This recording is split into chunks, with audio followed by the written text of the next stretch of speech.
YouTube, here's a video review of a 2011 13-inch MacBook Pro.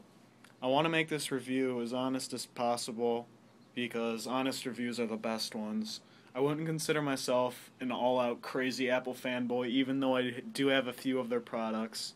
I do recognize that other companies do make very nice products. I have actually had this for about 3 weeks, and I wanted to wait a little while to get used to it because this is my first Mac. I find the unboxings not to be very helpful, so I just wanted to do a kind of an overall review of this Mac. This aluminum unibody is very durable and very nice looking. I do have a clear case on it right now by Speck, and it has protected my MacBook very well. I haven't had any problems with the case.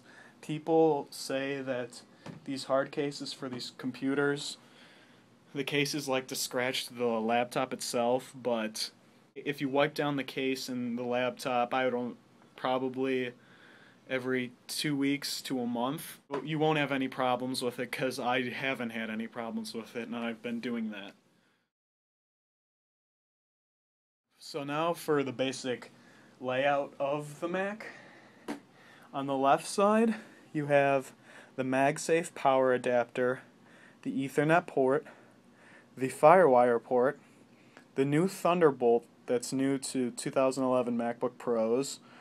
It is developed by Intel, and it has super fast transfer rates both in and out, and this is also the mini display port, so you're not losing that.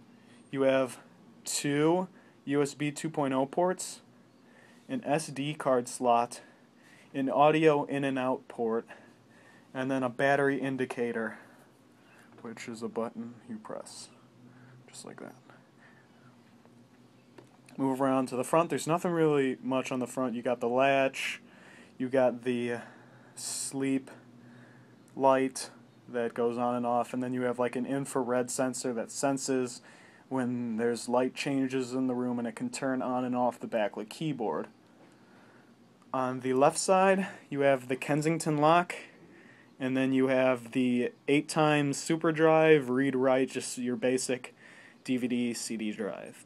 Nothing really special. And then on the back, you just have the big black hinge.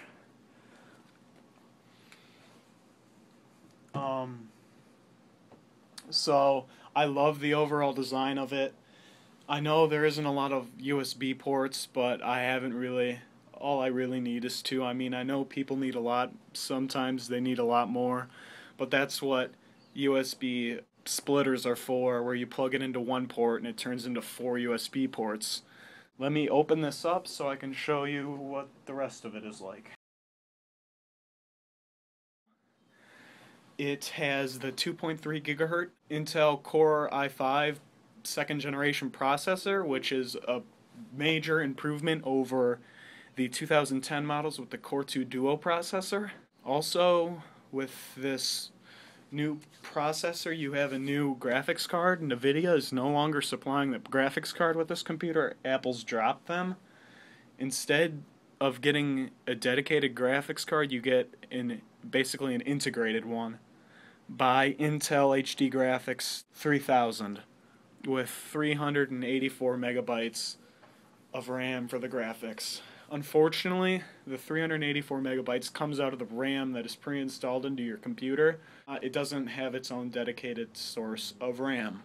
Speaking of RAM, this has 4 gigabytes of DDR3 1333 megahertz RAM installed. It is upgradable to 8, but I would not recommend upgrading the RAM on Apple's website because they overcharge for it.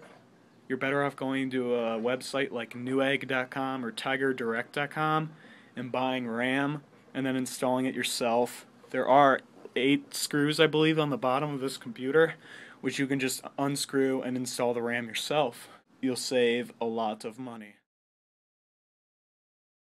The display I like. I know some people rave that It's not the greatest display, but I think it's pretty good. It's a 13.3-inch display, 1280 by 800. I know the MacBook Air has a higher resolution screen. This computer comes standard with a 320 gig hard drive that spins at 5400 RPM, which isn't that great of a hard drive, but it does the job. I ended up upgrading mine to the 500 gigabyte hard drive that spins at 5400 RPM, which is plenty fast for me, and I have plenty of room for all my files. I know they do have solid state options, but it wasn't within my price range. They're quite expensive. This computer has no problem downloading files, surfing the web. I was just doing some demanding software and it wasn't having any kind of problem with it because the RAM is a lot faster. Also with this computer, it has exceptional battery life. It is close to the number that Apple claims, I believe. I think they say 7 hours, and if I'm conservative with screen brightness at half, I can probably get 6 to 7 hours of battery life on Wi-Fi surfing the web. Now if you do more intensive applications like iMovie or things like that, your battery life will probably go down to 5 to 6 hours, but is still great battery life. This came pre-installed with OS X Lion, which is a great operating system. If you have OS X Snow Leopard, I would recommend paying the $30 to get Lion because I think it's a much better operating system. Also, before I forget, the trackpad, I believe it's a 4.3-inch diagonally trackpad. It is huge and the multi-touch gestures are awesome on it. They work very well. It always registers whatever I'm doing. I don't have to do a gesture multiple times in order for it to pick up. I love the keyboard. It is an island style keyboard. It is backlit, which is very nice because I've actually had to use it a few times.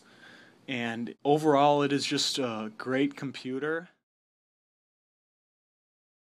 If you guys have any questions about this computer or want me to go into further detail on any of the specifications, you can just leave it in the comment box below. And I hope you guys have enjoyed this review because I have kept it as honest as possible.